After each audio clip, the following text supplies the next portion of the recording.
তারা আমাদেরকে তাদের 10 জন সাথী আহত হইছে তার কোনো প্রমাণ আজকে দেখা সহজ কথা, একদম সহজ কথা। তারা কোনো তাদের ইনজুর হইছে, মাথা ভাঙছে, আহত হইছে, এরকম কোনো 10টা সাথী আনুক আর আমাদেরকে বলবেন। আমরা আপনাদেরকে এখন এইখানে নাম ও নম্বর দিব, আপনারা এখানেও দেখতে পাচ্ছেন, তাদের কাছে গিয়েও দেখতে পাবেন। আমাদের আহত সাথীদের সংখ্যা 1000-এর উপরে এখনো আপনি পাবেন, কারণ 6 বছর হয়ে গেছে, অনেকের নাম ঠিকানা আমরা হারিয়ে ফেলেছি, কিন্তু আপনারা চাইলে আমরা এখনো 1000-এর উপরে সাথী আপনাদের উপরে উপস্থিত করতে পারি। কাকরাইলের 4 সপ্তাহ এবং 2 সপ্তাহ এটা আসলে আমাদের যোগ সাজে বা সরকারের সমর্থনে হয়েছে ব্যাপারটা তা না।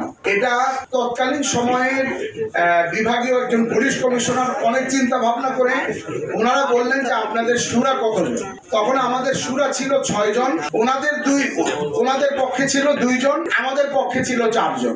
এই জন্য বলছে যে এক একজন এক এক সপ্তাহ করে সিদ্ধান্ত দেন, সিদ্ধান্ত 1 সপ্তাহ করে। তো আপনারা যেহেতু 4 জন, আপনারা 4 সপ্তাহ সিদ্ধান্ত দিবেন, ওনারা যেহেতু 2 জন, তো 2 সপ্তাহ সিদ্ধান্ত দিবেন। এর ভিতর দিয়ে কিন্তু আরেকটা জিনিস প্রকাশ পায়, তারা যে বলে যে আমরা সুরাই নিজামকে মানি না, আমরা আমির মানি। তাহলে তোমাদের মধ্যে সুরা কেন?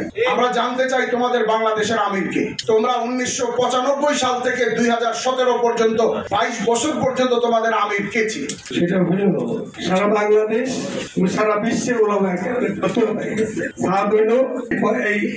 এর অনুসারী এরা হইল পররাষ্ট্র ধন্ড, বাতিলের হক একসাথে নিতে পারে না।